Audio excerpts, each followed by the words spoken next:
Hello students, welcome back to the world of mathematics. Mathematics की इस दुनिया में आप सभी का हार्दिक स्वागत है। This is Mahendra Sanghani and you are watching my channel math is everywhere. This is my 18th video lecture for this chapter matrix. In our last video, I have given only MCQs. I have not given solutions for those questions. For solutions, I am making this video number 18.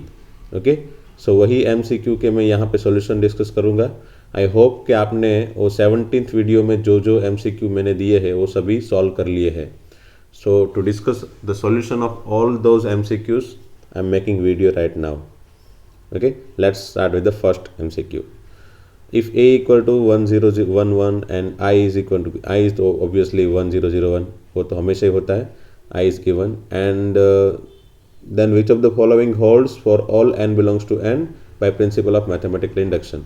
Okay, USA तो ये question अगर NCERT की book में NCERT के form में paper में पूछा होता है, अगर एनसीईआरटी की बुक में इस तरह के क्वेश्चन बहुत सारे हैं, तो अगर हमको ये सीबीएसई या फिर गुजरात बोर्ड की कोई एग्जाम में अगर ये वाला क्वेश्चन पूछा है तो आप आराम से using principle of mathematical induction prove कर सकते हो। बट यहाँ पे तो प्रूव करने से ज़्यादा हमको ज़रूरत है कौन सा ऑप्शन सेटिस्फाई होगा वो, है ना।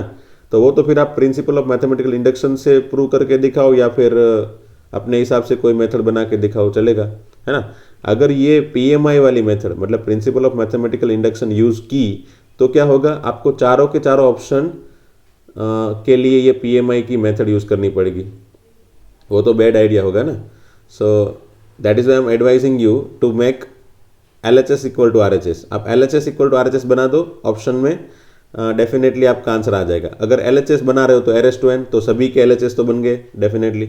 RHS बना रहे हो तो NA देखो A और C दोनों में NA है, n-1i n-1i A और C दोनों में है, तो अगर NA n-1i फाइंड कर लिया तो A and C चेक हो जाएगा।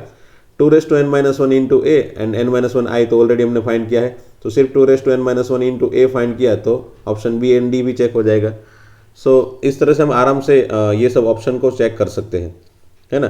तो सबसे पहला चैलेंज है A/n फाइंड करना। अब A/n कभी भी फाइंड करना हो मैट्रिक्स चैप्टर में तो हमेशा ही क्या करो कि A को स्टार्ट करो, फिर A² फाइंड करो। A से तो स्टार्ट करना है, A² फाइंड करो, देन A³ फाइंड करो, देन A⁴ फाइंड करो। स्लोली आपको कुछ पैटर्न दिखाई देनी चालू हो जाएगी। तो अगर आपको जो पैटर्न दिखाई दे रही है उसके हिसाब से आप A/n बना सकते हो, है ना।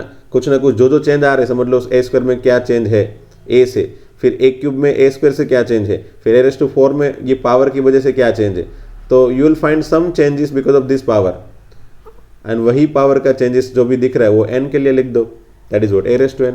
सो मैंने यहाँ पे दिखाया, आप देख सकते हो A² फाइंड किया, वो यहाँ पे 1021 आया, ठीक है। A में क्या था 1011, तो बाकी सब कुछ तो एज इट इज है, सिर्फ ये यहाँ पे चेंज आया, ये 2 पावर की वजह से यहाँ पे A² की वजह से यहाँ पे 2 आ गया। फिर A³ फाइंड किया तो 3 पावर की वजह से यहाँ पे 3 आ गया, है ना। अब आइडिया मेरे ख्याल से आना चालू हो गया होगा। तो इट मीन्स व्हाट कि A⁴ फाइंड करेंगे तो यहाँ पे 4 आएगा, A⁵ में यहाँ पे 5 होगा तो यहाँ पे भी 5 होगा। इट मीन्स कि A/n में यहाँ पे क्या आएगा n। So by this way we can easily find value of A/n, है ना। बस तो अब A/n हो गया। अब ऑप्शन A चेक करना स्टार्ट कर देते। A/n तो हमको पता है LHS, RHS में क्या है NA minus n-1 I, NA मतलब n को A से मल्टीप्लाई करो माइनस n-1 इंटू I करो।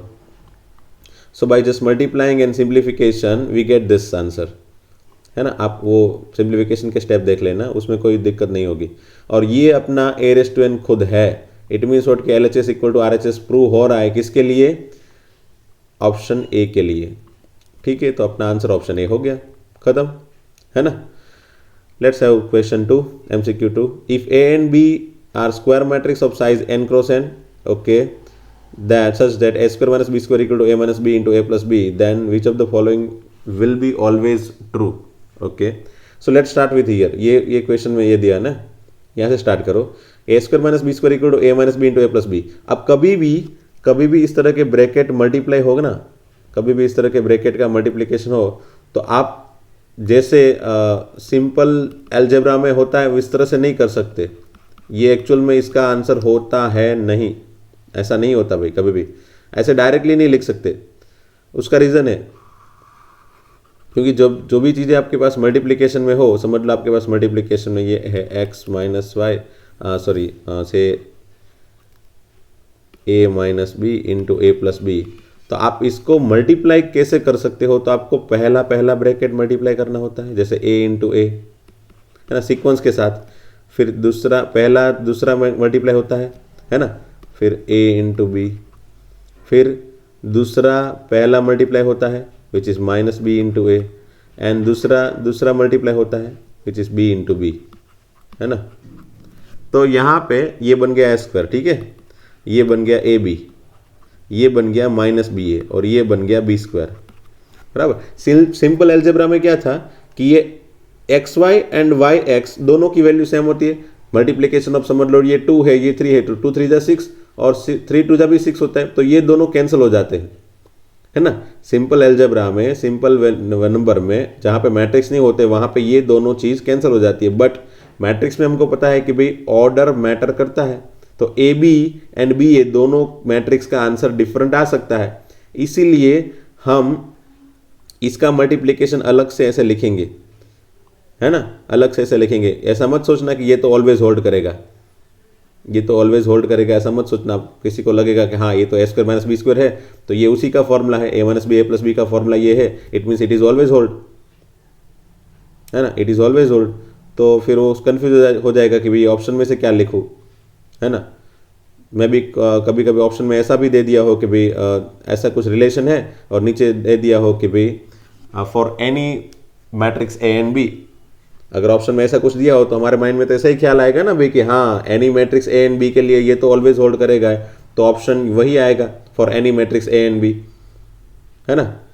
तो एक्चुअल में ऐसा है नहीं। तो पता चला मेरे ख्याल से क्या करना है आपको, उसी का रिलेशन जैसे मैंने यहाँ पे बनाया ना, वही यहाँ पे मैंने क्रिएट किया है, ए इंटू ए, फिर ए इंटू बी, फिर second into first that is B into A, and then last with last that is minus B into B, okay. फिर ए इंटू ए स्क्वायर लिख दिया, बी इंटू बी स्क्वायर लिख दिया, और ये A B minus B A, okay है। अब A square B square cancel हो जाते हैं ना, सामने वो मैट्रिक्स तो कैंसिल होते हैं, मल्टीप्लिकेशन में नहीं होते लेकिन एडिशन में होते हैं, पता है वो हमको। फिर यहाँ पे क्या बचा, तो जीरो मैट्रिक्स, और यहाँ पे क्या बचा, A B minus B A. So इसको इस तरफ लेके जाएंगे तो ultimately A B equal to B A. So finally option B is satisfied, है ना। अगर A B and B A same है, अल्टीमेटली अगर A B and B A same है तो ही हम कैंसिल करके ये लिख सकते हैं ना, इसके equal to A square minus B square. ये तो सिंपल सा है भाई, A B A minus B into A plus B equal to A square minus B square लाने के लिए क्या सेम होना चाहिए, ये दोनों चीज़ें सेम होनी चाहिए। अल्टीमेटली वही यहाँ पे हमने प्रूव किया। क्लियर? मेरे ख्याल से मैंने ज़्यादा ही समझा दिया है, बट आपको मैं मतलब समझ में आना चाहिए, है ना। ठीक है, चलो आगे बढ़ते हैं। ए मैट्रिक्स दिया है, बी मैट्रिक्स दिया है, A B belongs to N, और सभी ऑप्शन में A B equal to B A का कुछ न कुछ उल्लेख किया है उन लोग ने। तो let's start with A B equal to B A. तो मैंने A B equal to B A ले लिया, ए एंड बी की मैट्रिक्स की वैल्यू लिख ली, फिर मल्टीप्लिकेशन कर दिया। Then what I get here, A equal to A तो होता ही है फर्स्ट विद फर्स्ट, फिर second element with second element को कंपेयर करूंगा तो 2b equal to 2a, ultimately 2 cancel होने से a इक्वल टू बी हो गया। फिर 3a इक्वल टू 3b को कंपेयर करूंगा तो again a equal to B हो जाएगा, एंड 4b तो हमेशा ही 4b के इक्वल होगा। इट मीन्स कि ये दोनों मैट्रिक्स इक्वल कब होगा, जब a इक्वल टू बी होगा तब, है ना। या फिर ऐसा बोल सकते कि ये दोनों मैट्रिक्स इक्वल है तो a इक्वल टू बी होगा।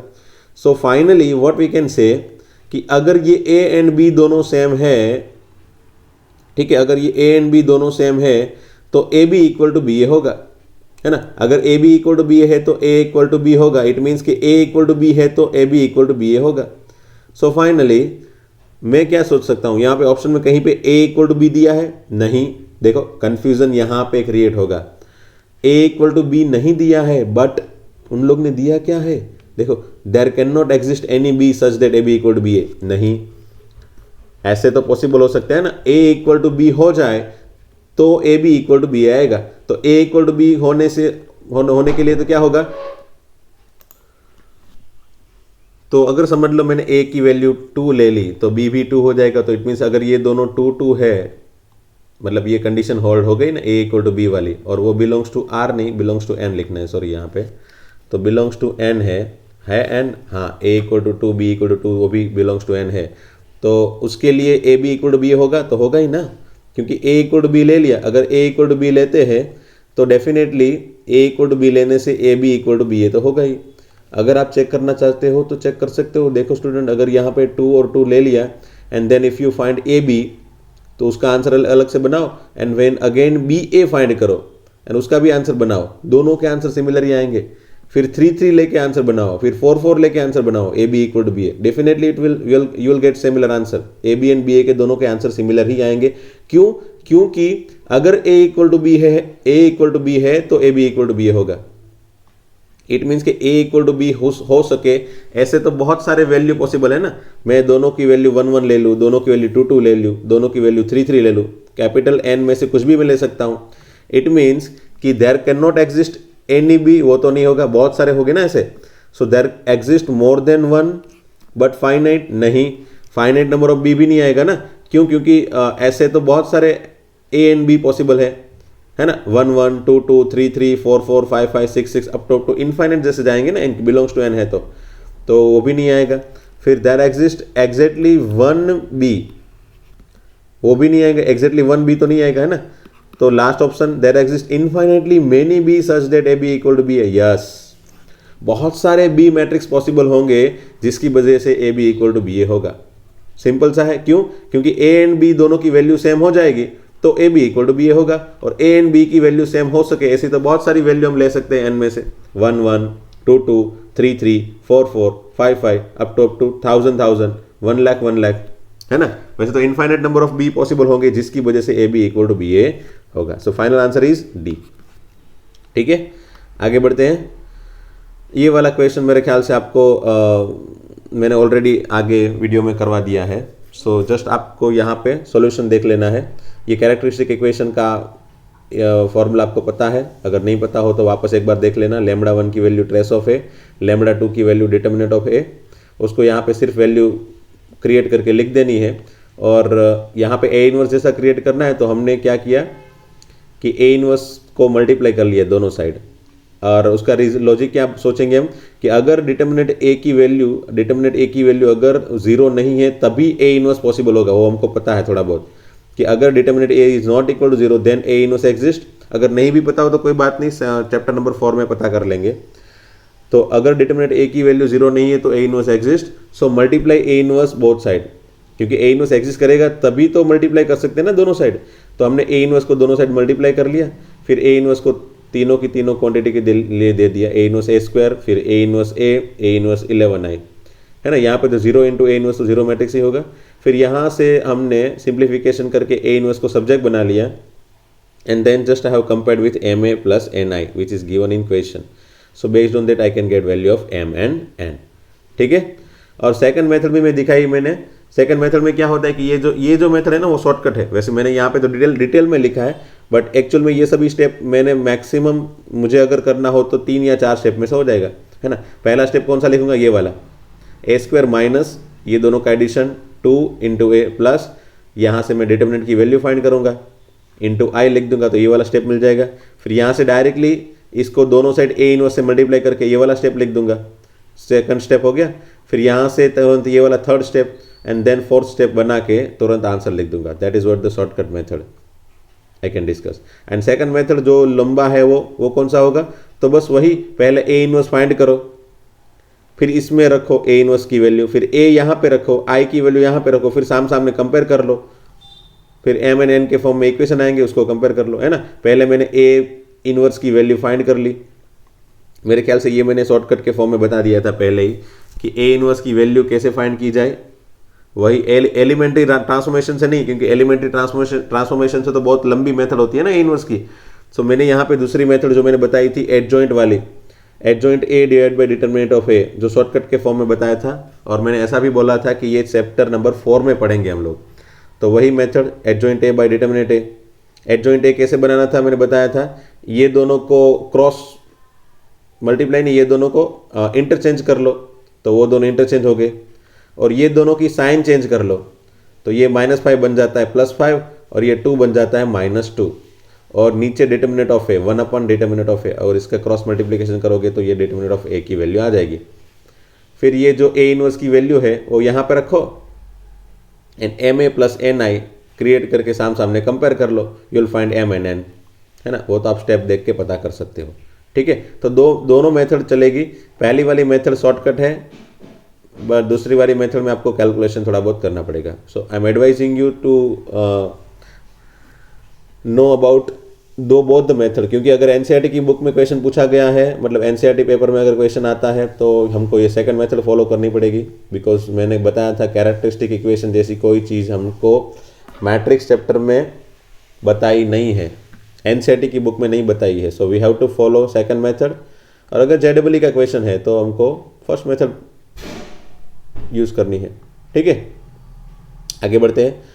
If omega is cube root of unity, then a equal to this one, then find a raised to 37. Well, जैसे ये डायगोनल मैट्रिक्स है, हमको पता है कि डायगोनल मैट्रिक्स हो तो कितना भी पावर बढ़ाओ उतना पावर बस डायगोनल एलिमेंट को दे देना है।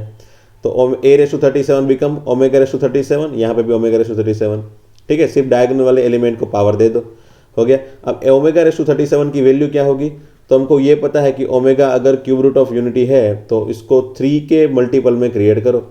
तो इसके बाजू में 3 का मल्टीपल कौन सा है, 36। तो ओमेगा रेस टू 36 की वैल्यू 1 हो जाती है। क्यों? क्योंकि omega raise to 36 becomes what, omega cube का 12 पावर, और ओमेगा क्यूब की वैल्यू 1 होती है, हमको ये पता है। So 1 raise to 12 is 1, so finally answer is omega. So omega raise to 37 is omega, यहाँ पे रख दो वैल्यू उसकी, ओमेगा रेस टू 37 की वैल्यू ओमेगा रख दी मैंने दोनों साइड, और ये जो है वापस ए आ गया क्योंकि ए की वैल्यू वही है। So final answer is option C, ठीक है, ऑप्शन सी। ओके, ये क्वेश्चन 6 थोड़ा अटपटा है, उसको ध्यान से देखना। क्या लिखा है, if A equal to this matrix for column matrices u1 and u2, au1 and au2 is given. Okay, मतलब ये जो u1 एंड u2 है ना वो कॉलम मैट्रिक्स है। तो मैंने सबसे पहले एज्यूम कर लिया कि let column matrices u1 equal to this one and u2 equal to this one. Column matrix को पता है ना, सिर्फ कॉलम होगी, उसमें एक ही कॉलम होगी। मेरे ख्याल से कॉलम मैट्रिक्स आपको नहीं पता हो तो अपने वीडियो लेक्चर में आगे देख लेना, सेकंड या थर्ड वीडियो में मैंने बताया था कॉलम मैट्रिक्स के रूल, या फिर एनसीईआरटी की बुक में आप कॉलम मैट्रिक्स की डेफिनेशन भी मेरे ख्याल से दी है। अगर नहीं दी है तो भी मैंने अपने वीडियो लेक्चर में बताया है कॉलम मैट्रिक्स का, है ना। सो u1 मैंने एज्यूम कर लिया ABC, u2 एज्यूम कर लिया, let column matrix is this one, है ना। फिर au1, क्योंकि कोई भी कॉलम मैट्रिक्स है वो इसको होल्ड करेगा, तो a इंटू u1, au1 की वैल्यू दी है 1 0 0, तो मैंने यहाँ से स्टार्ट किया, चलो au1 से। a की वैल्यू दी है दिस वन, तो a की वैल्यू रख दी, u1 की वैल्यू मैंने एज्यूम की थी वो रख दी, इक्वल टू 1 0 0। मेरे ख्याल से पता चल गया होगा। a मैट्रिक्स की वैल्यू रख दी, फिर u1 की वैल्यू रख दी, एंड देन ये मैट्रिक्स जो पीछे दिया है वो तो क्वेश्चन में ही दिया है। फिर इसका क्रॉस मतलब इसका मल्टीप्लिकेशन किया, वो ये वाला आ गया। फिर सामने कंपेयर कर लिया तो a equal to 1 and b equal to and c equal to value मिल गई। तो a b c की वैल्यू मिल गई तो मुझे u1 मैट्रिक्स का आंसर मिल गया, ठीक है, a b c का आंसर मिल गया मुझे।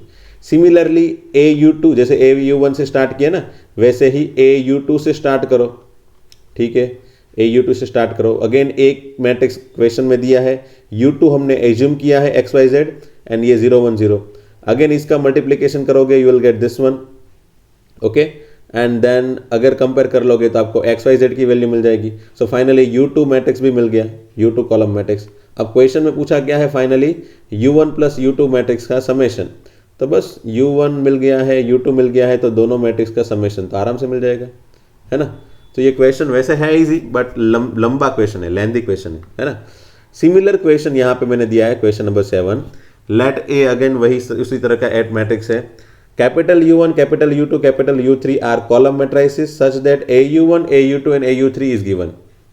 अगले वाले क्वेश्चन में U1 एंड U2 दो ही कॉलम मैट्रिक्स दिए थे और उसके लिए ये AU1 एंड AU2 का आंसर दिया था, बराबर। यहाँ पे U3 भी एक एक्स्ट्रा कॉलम मैट्रिक्स है और AU3 का भी उसने वैल्यू दे दिया है।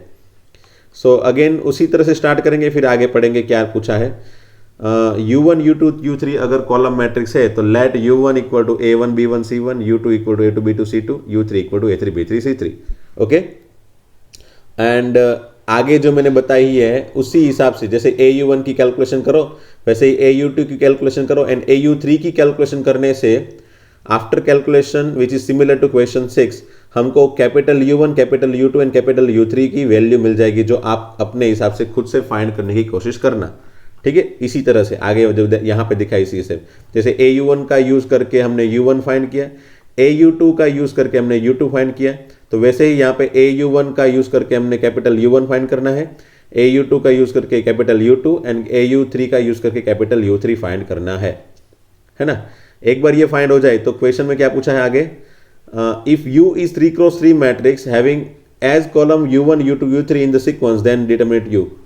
अगर U कोई मैट्रिक्स है, U अगर कोई ऐसा मैट्रिक्स है 3x3 का जिसमें U1 U2 एंड U3 जो ये कॉलम मैट्रिक्स है ना वो उसकी कॉलम हो तो, है ना, यहाँ पे लिखा है having as column U1 U2 U3, तो ये U की तीनों कॉलम U1 U2 U3 हो तो मैंने क्या किया, U1 U2 U3 as a column मैंने यहाँ पे रख दिया, U1 मैट्रिक्स 1 -2 1, देखो यहाँ पे U2 2 -1 -4 second column, and third column को लिख दिया 2 -1 -3, हो गया। तो फाइनली मुझे फाइंड करना है इसकी डिटरमिनेंट की वैल्यू, वो तो हमको पता है कैसे करनी है, आ गई। ठीक है, ये है लंबी वाली मेथड।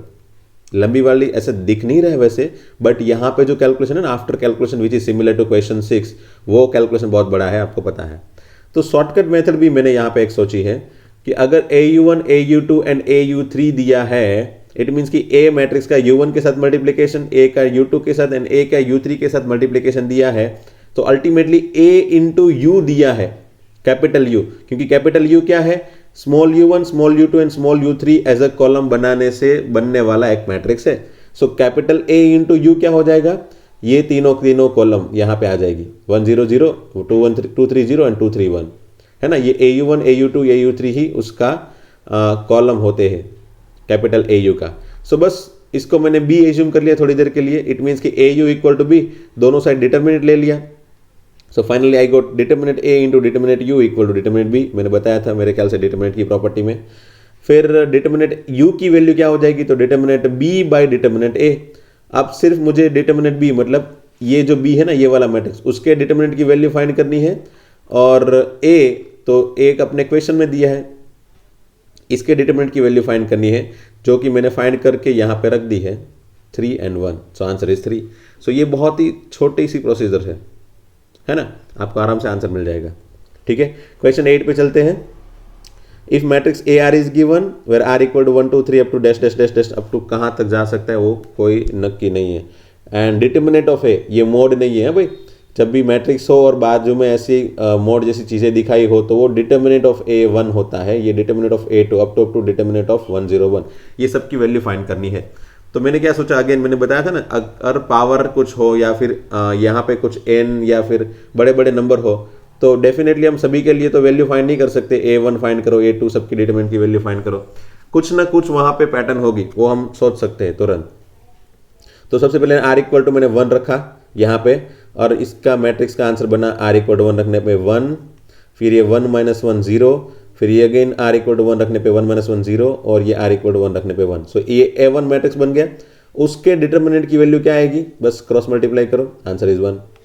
फिर A2 मैट्रिक्स क्रिएट किया मैंने by putting R equal to 2, यहाँ पे 2 रखा, यहाँ पे 2, यहाँ पे 2, यहाँ पे 2 रखने पे मुझे ये वाला मैट्रिक्स मिला। उसके डिटरमिनेंट की वैल्यू फाइंड की, मुझे 3 मिली। फिर सिमिलरली R इक्वल टू 3 रखने पे मुझे मैट्रिक्स मिला, उसके डिटरमिनेंट की वैल्यू मुझे 5 मिली। R इक्वल टू 4 रखने पे आंसर मुझे ये वाला मैट्रिक्स मिला, उसके डिटरमिनेंट की वैल्यू मुझे 7 मिली। तो सिमिलरली इट मीन्स कि ये 1 3 5 7, तो ये हो क्या रहा है, A5 क्या होगा 9, A6 क्या होगा 11, इट मीन्स A7 क्या होगा 13। वैसे चलते चलते A101 क्या होगा, तो ये क्या हो रहा है देखो, 5 के लिए 9 आ रहा है, मतलब 5 2 10 -1, ये 6 2 12 -1, ये 7 2 14 -1, तो ये 101 2 202 -1 है ना, 1012 के साथ मल्टीप्लाई करेंगे -1 करके जो आएगा वही answer. So it means what कि ये सभी के डिटरमिनेंट की वैल्यू का एडिशन क्या होगा, तो फिर 1 3 5 7 9 11 13 अप टू 10 अप टू 201, ये सब का एडिशन। अब हमको ये पता है कि odd number, sum of n odd number का आंसर क्या होता है n स्क्वायर, अगर फॉर्मूला याद है तो 11th में से, है ना, मेरे ख्याल से मैंने स्टैटिस्टिक में भी डिस्कस किया था ये वाला formula. Sum of N odd number क्या हो जाता है, एन स्क्वायर। तो बस ये कितने टर्म है, एन ऑड नंबर मतलब कितने ऑड नंबर है ये, तो ये टोटल 101 ऑड नंबर है ना भाई, A1 से लेके A101, तो टोटल ये 101 टर्म है। तो 101 टर्म का ऑड 101 ऑड नंबर है, तो उसके समेशन का आंसर 101 स्क्वायर एन स्क्वायर हो गया, ये वो हमारा आंसर खत्म। फिर ये ए इक्वल टू मैट्रिक्स दिया है, ए क्यूब फाइंड करना है, कोई बात नहीं, पहले मैंने 3 कॉमन निकाल दिया, सभी में से एक साथ में ही निकलता है, पता है आपको। फिर ए स्क्वायर की वैल्यू फाइंड की, क्योंकि मुझे ए क्यूब फाइंड करना है, तो ए स्क्वायर की वैल्यू पहले मैंने फाइंड की, A into A, so 3 into this matrix into 3 into this matrix, ये 3 3 9 हो गया। अब ये दोनों मैट्रिक्स का मल्टीप्लीकेशन वापस मैंने यहाँ पे लिख लिया है ना, रो इंटू कॉलम करोगे तो सभी 3 3 आ जाएंगे। सो ये अगेन वापस क्या बन गया, ये वापस ए बन गया, देखो है ना, ए मैट्रिक्स 3 3 3 वाला है, तो ये मैट्रिक्स जो है वो ए बन गया। इट मीन्स कि ए स्क्वायर इक्वल टू 9a है ना, ए स्क्वायर इक्वल टू 9a है। ठीक है, चलो तो ये वाला रिलेशन यूज करके हम ए क्यूब फाइंड करते हैं। ए क्यूब इक्वल टू क्या होता है, ए स्क्वायर इंटू ए, ए स्क्वायर की वैल्यू क्या है 9a, तो मैंने रख दी यहाँ पे, ए स्क्वायर की वैल्यू 9a रख दी, और बाकी ए तो है ही। फिर ये दोनों a इंटू ए को मल्टीप्लाई करूंगा तो ए स्क्वायर बन जाएगा। फिर ए स्क्वायर की वैल्यू अगेन मैं वापस रिप्लेस करके 9a रख दूँ, हो गया। फिर 9 इंटू 9 81 इंटू ए, तो वही हमारा ऑप्शन है, ऑप्शन बी, खत्म। Next A raise to N given, वो डायगोनल मैट्रिक्स है, ओके कोई बात नहीं, चलो ए रेस टू 10 फाइंड करना है, कोई बात नहीं। 10 तो यहाँ n की जगह 10 रिप्लेस करो, टेक n इक्वल टू 10 है ना, n की जगह 10 लिख दो यहाँ पे, तो हमको ए रेस टू 10 मैट्रिक्स दिखाई देगा यहाँ पे, ओके दिखाई दिया, चलो अच्छी बात है। अब ये सभी में से एक कॉमन नंबर कॉमन निकालो, तो 0 में से कुछ भी कॉमन निकाल सकते हैं, वो तो 0 ही रहेगा, तो ये तीनों नंबर ही यहाँ पे एग्जिस्ट कर रहे हैं, बाकी सब तो 0 है। तो ये सभी में से 2 रेस टू कॉमन निकालूंगा, 2 रेस टू 10, तो क्या बनेगा यहाँ पे 1, यहाँ पे से ये 0 में से मैंने 2 रेस टू 10 कॉमन निकालने से वो तो 0 ही बनेगा ना, जैसे 0 equal to 2 raise to 10 into 0 लिख सकते हैं। सो मैंने अगर ऐसा सोचा कि 2 रेस टू 10 इसमें से कॉमन निकालो, तो क्या बचेगा, 0 ही बचेगा वहाँ पे, है ना। 2 रेस टू 10 0 में से कॉमन निकालने पे 2 रेस टू 10 ही बचता है अल्टीमेटली। तो कुछ नहीं, बस यहाँ पे 2 रेस टू 10 सभी में से निकल गया कॉमन, अल्टीमेटली बाकी सब तो 0 ही बचेगा, सिर्फ ये 1 1 हो गया, और इसको क्या लिख सकते हैं हम, i, एंड 2 रेस टू 10 क्या हो जाता है 1024। सो वही हमारा option C. Then A matrix given, B matrix given, B inverse A into B find करना है, कोई बात नहीं, बी इनवर्स फाइंड कर लो पहले ही, उसकी मेथड मैंने ऑलरेडी बता दी है, मैंने यहाँ पे फाइंड करके दिखाया है, बस वैल्यू रख दो, बी इनवर्स की रख दो, ए की रख दो एंड बी की रख दो, then refer this solution. I definitely आपको इसमें कोई दिक्कत नहीं होगी सॉल्यूशन में, है ना। अगेन क्वेश्चन 12 वही मैंने बताया था, कैरेक्टरिस्टिक इक्वेशन एक बार पता है तो मैंने यहाँ पे थोड़ा डायरेक्ट लिखा है, λ1 λ2 नहीं लिखा है, ये λ1 की जगह ट्रेस ऑफ ए पता है, और ये λ2 की जगह डिटर्मिनेंट ए पता है, और ये पहले ही मैंने बता दिया था कि पहला वाला एस कर हमेशा ही पॉजिटिव रहता है, दूसरा वाला नेगेटिव रहता है, और तीसरा वाला पॉजिटिव। साइन हमेशा मैटर करेगी भाई, है ना, पॉजिटिव नेगेटिव ऐसे ही चलते जाना, ओके। फिर ट्रेस ऑफ ए की वैल्यू रख ली 5 + 4 9, एंड डिटर्मिनेंट ए की वैल्यू रख ली 5 4 20 -3 2 6, ओके। सो उससे हमको ये वाला इक्वेशन मिला, उसको कंपेयर कर लिया इससे, so we get value of m and n over here as you can C.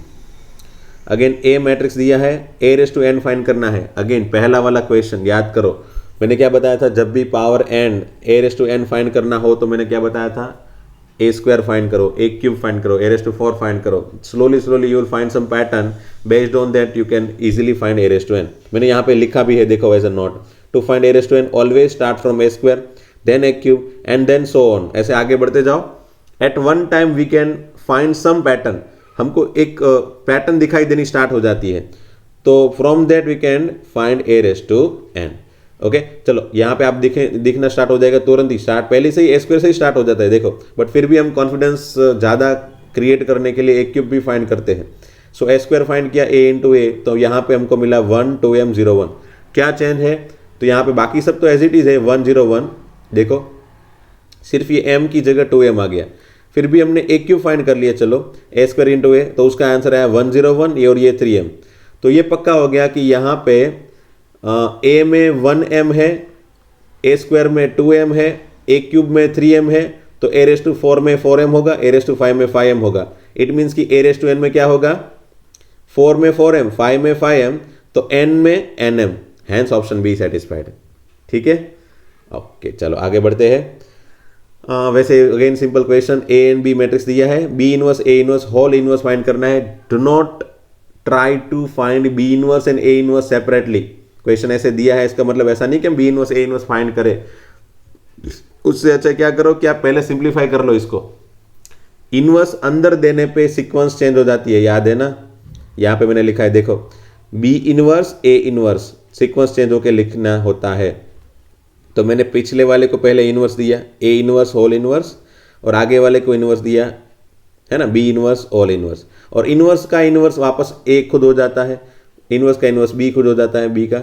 So A B, बस अब तो ए एंड बी मैट्रिक्स दिया है, मल्टीप्लिकेशन कर लो, आपका आंसर मिल जाएगा। ऑप्शन सी सेटिस्फाइड हो गया। ठीक है, क्वेश्चन नंबर 15 देखो।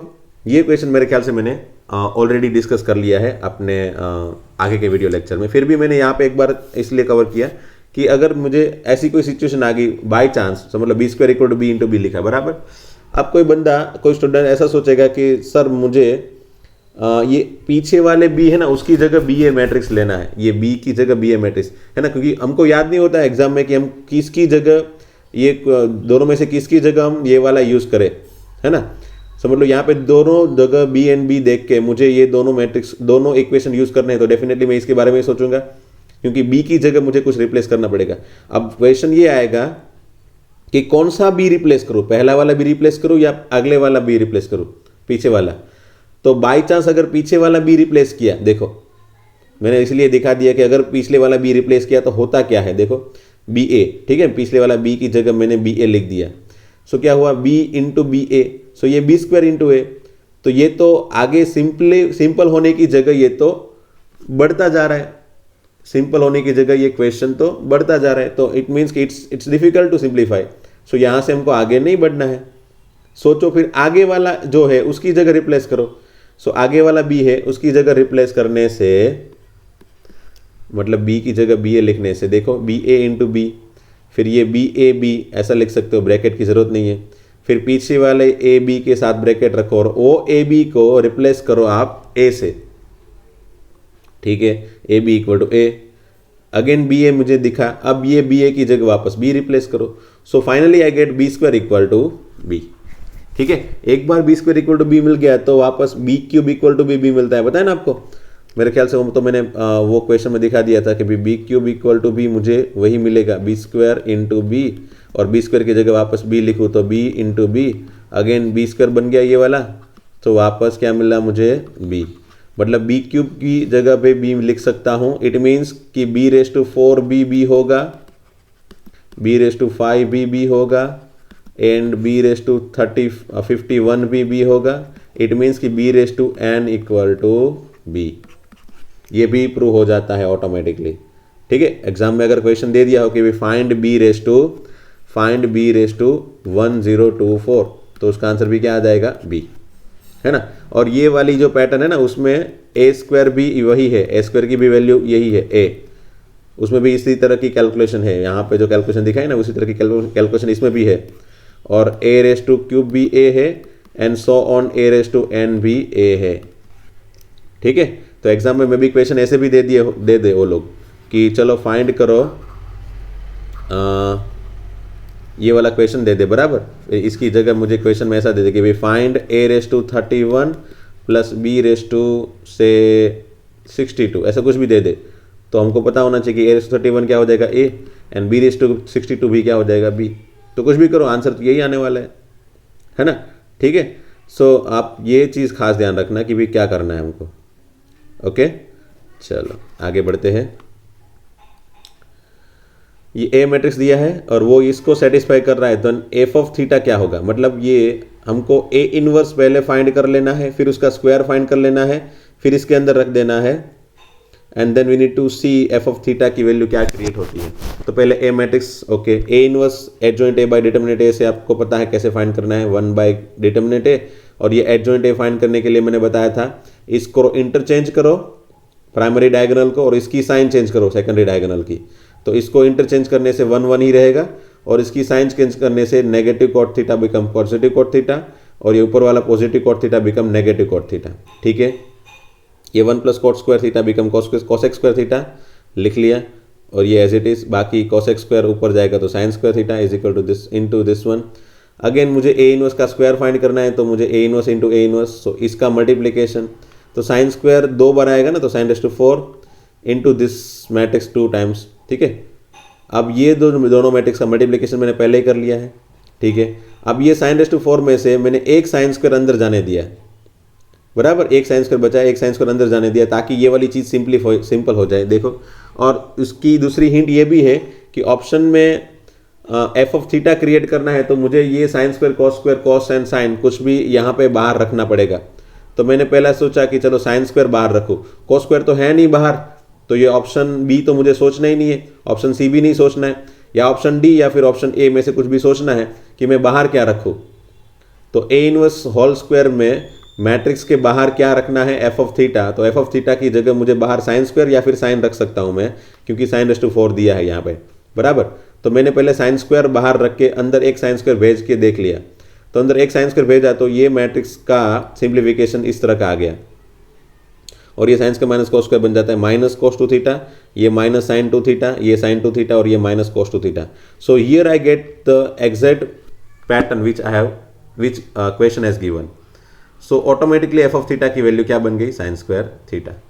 ठीक है, आगे बढ़ते हैं, वापस ये कैरेक्टरिस्टिक इक्वेशन क्वेश्चन देख के समझ लेना एक बार। ठीक है, सॉल्यूशन देख के समझ लेना। अगेन ये ए बी मैट्रिक्स दिया है तो A B matrix plus X Y matrix, ये भी इजी है, आप इस सॉल्यूशन को समझ सकते हो आराम से। आगे बढ़ते हैं, ए मैट्रिक्स दिया है एंड बी मैट्रिक्स फाइंड करना है which satisfied this matrix A B equal to B, ये रिलेशन सेटिस्फाई करे ऐसा बी मैट्रिक्स फाइंड करना है। कभी भी कोई मैट्रिक्स पूरा का पूरा फाइंड करना हो, कोई वैल्यू नहीं, बी मैट्रिक्स के अंदर की वैल्यू नहीं, मुझे पूरा का पूरा बी मैट्रिक्स फाइंड करना हो तो मुझे सोचना पड़ेगा कि बी मैट्रिक्स कैसे बनेगा। तो सबसे पहले मुझे बी मैट्रिक्स का ऑर्डर सोचना पड़ेगा। जैसे अगर ये ए एंड बी के साथ मल्टीप्लिकेशन पॉसिबल है, तो अगर ए बी का मल्टीप्लिकेशन पॉसिबल है तो ए का ऑर्डर क्या है 2 क्रॉस 2 और बी का ऑर्डर अगर मैं m क्रॉस n सोच लूँ तो ये मुझे पता है कि ये दोनों चीज़ सिमिलर होनी चाहिए। इट मीन्स कि m इक्वल टू 2 होगा, पक्का है।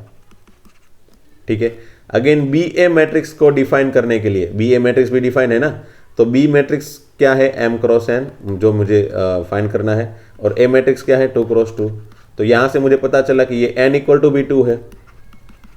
सो मुझे पता चल गया m एंड n दोनों 2 है। इट मीन्स कि बी मैट्रिक्स जो है वो 2 क्रॉस 2 का होना चाहिए। ठीक है, तो मैंने 2 क्रॉस 2 का एक मैट्रिक्स एज्यूम किया जिसमें चारों की चारों वैल्यू मुझे अलग अलग एज्यूम करनी पड़ेगी। जैसे एक्स वाई जेड डब्ल्यू भी एज्यूम कर सकते हो या फिर ABCD एज्यूम कर सकते हो, जो अच्छा लगे वो। ठीक है, which satisfied this equation. So A B equal to B A में ए की जगह ये मैट्रिक्स गिवन है वो, एंड बी की जगह पे ये जो मैट्रिक्स हमने एज्यूम किया वो रखो, फिर मल्टीप्लाई कर लो इसको और इसको और फिर कंपेयर कर लो। तो after comparison a plus c equal to a, I get a cancel, c equal to c equal to 0। फिर b plus d equal to a plus b में अगर b कैंसिल कर लूँ, है ना, अगर मैं b कैंसिल कर दूँ तो क्या बचेगा, a इक्वल टू डी। ठीक है, फिर ये c equal to always c होता है, अच्छा है, और ये d equal to c plus d रखने पे अगेन डी कैंसिल करो तो c इक्वल टू 0। तो फाइनली मुझे दो रिलेशन मुझे दिखाई दिए, c equal to 0 and a equal to d. तो बस मुझे यहाँ पे रखने हैं, c की जगह मैंने 0 रख दिया एंड d की जगह मैंने a रख दिया। ठीक है, ये जो d है वहाँ पे मैंने a रख दिया, बाकी कुछ भी चेंज नहीं दिख रहा है मुझे। तो ये वाला मुझे मिल रहा है b मैट्रिक्स।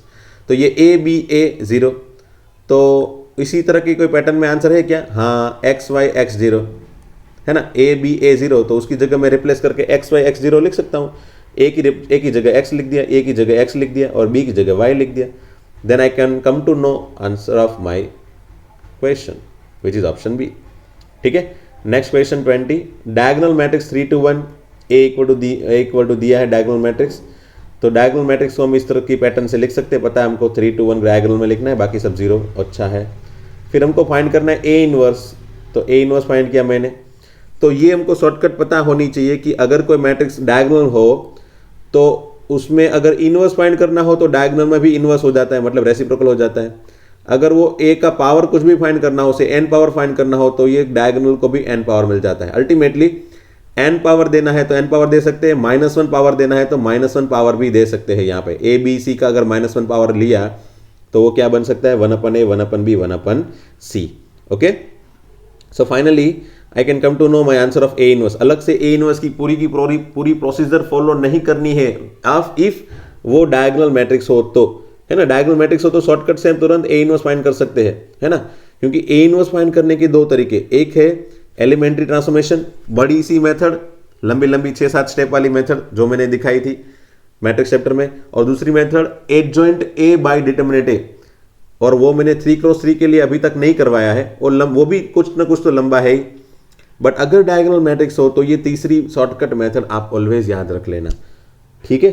रेसिप्रोकल ले लेना है डायगोनल का, अच्छा है। Okay, now if I want to find sum of element of A inverse, तो ए इनवर्स के जितने भी एलिमेंट है उसका सम फाइंड करना है, तो बस 1/3 + 1/2 + 1, बाकी सब तो 0 है। इसका एलसीएम लेने के बाद आंसर मिल गया मुझे 11/6, ठीक है। Finally let's have question number 26। अगर ये ए मैट्रिक्स दिया है और वो आइडिपोटेंट मैट्रिक्स है तो एक्स फाइंड करो। आइडिपोटेंट मैट्रिक्स है तो क्या लिख सकते हैं, if A is idempotent matrix then a² = a। अब स्टूडेंट क्या सोचेगा, चलो एक काम करते हैं, a² है तो a × a, मतलब एक मैट्रिक्स a जो है वही लिखा, वापस उसका मल्टीप्लिकेशन a के साथ, उसका कंपैरिजन = a लिख लो, फिर ये दोनों का मल्टीप्लिकेशन करो equal to this matrix. After comparison हम कंपेयर करेंगे तो डेफिनेटली, क्योंकि जैसे ये ए मैट्रिक्स एक्स के फॉर्म में है तो कंपैरिजन में कहीं पे ये एक्स एक्स के फॉर्म में तो आएंगे ही, तो after comparison definitely we get value of x. तो मैंने ये वाली मेथड इसीलिए नहीं करवाई क्योंकि इसमें सब मल्टीप्लिकेशन वाली सब बड़ी बड़ी चीज़ें करनी पड़ती है। इससे अच्छा है मुझे दूसरा तरीका दिखाना है। अब दूसरा तरीका क्या है कि अगर a² = a है, मैंने प्रॉपर्टी जब पढ़ाई थी आइडिपोटेंट की तब मैंने ये वाली रिलेशन दिखाई थी कि अगर a² = a है, दोनों साइड डिटरमिनेंट ले लो, डिटरमिनेंट a² = डिटरमिनेंट a, फिर ये डिटरमिनेंट a को इस तरफ ले लो, determinant a² - determinant a = 0। So finally determinant a common, तो क्या बन गया, डिटरमिनेंट a - 1 = 0। सो determinant a = 0, determinant a = 1। Okay, determinant a की अलग से मैंने वैल्यू फाइंड कर ली यहाँ पे, ठीक है। इसकी डिटरमिनेंट की वैल्यू फाइंड कर ली मैंने। सो विच आई गेट 4x + 12, तो 4x + 12 को रख दो यहाँ पे = 0, तो x = -3 and 4x + 12 = 1, then x = -11/4। But and ये दोनों ऑप्शन ये x = 3 ऑप्शन में दिया है, तो अपना आंसर x = 3 हो गया, और दूसरा आंसर नहीं दिया है, इसलिए ये वाला आंसर नहीं आएगा। बट अगर एग्जाम में दोनों आंसर दिए हो तो मुझे लग रहा है तब तक दोनों के दोनों आंसर आइडिपोटेंट के नहीं होंगे, है ना, क्योंकि और लिखा है दोनों x की वजह से मे बी आइडिपोटेंट ना भी हो, है ना। x = -3 रखने पे ये आइडिपोटेंट हो जाएगा, मतलब x = -3 यहाँ पे रिप्लेस करूंगा तो ये वाली चीज़ वो सेटिस्फाई करेगा। तो मे बी ऐसा भी हो जाए कि x = -11/4 रखने पे ये वाली चीज़ सेटिस्फाई ना भी हो। तो अगर दोनों आंसर ऑप्शन में दिए हो, आपके डिटरमिनेंट की कंपैरिजन करने से जो आंसर बने, डिटरमिनेंट a = 0, डिटरमिनेंट a = 1 से आप जो आंसर बनाएंगे उससे आपको x की वैल्यू मिलेगी। तो अगर ये x की वैल्यू दोनों की दोनों ऑप्शन में हो तो मेरी एडवाइस ये है कि आप always, if both option is given in option, then we need to verify both x, दोनों x को वेरीफाई करो by putting value of x in a² = a। मतलब ये x की वैल्यू को वापस ये इक्वेशन के अंदर रख दो और इस तरह से a × a फाइंड करो और उसका आंसर a आना चाहिए। फिर x = -11/4 के लिए भी अगेन यहां पे रखो, अगेन इसका मल्टीप्लिकेशन वापस a के साथ फाइंड करो and again we should get answer a back. a² = a relation hold होना चाहिए, तो वहां पे ये चीज लंबी हो जाएगी।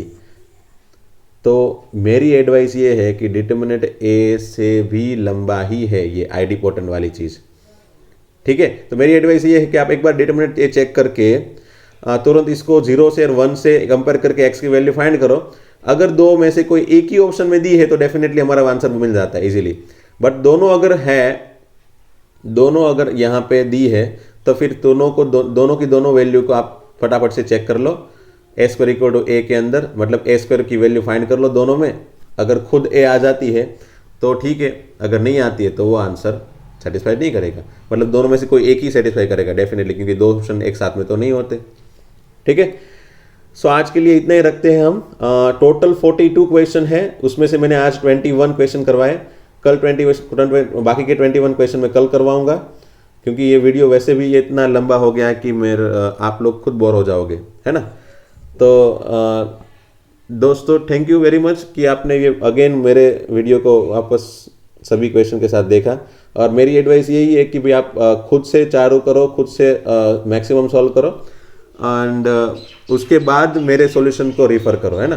क्योंकि अगर खुद नहीं सोचोगे तो आपको पता ही नहीं चलेगा कि आप कहाँ तक हो, आपको कितना पता चला है, आप कितने रूल्स को किस हिसाब से अप्लाई कर पाते हो।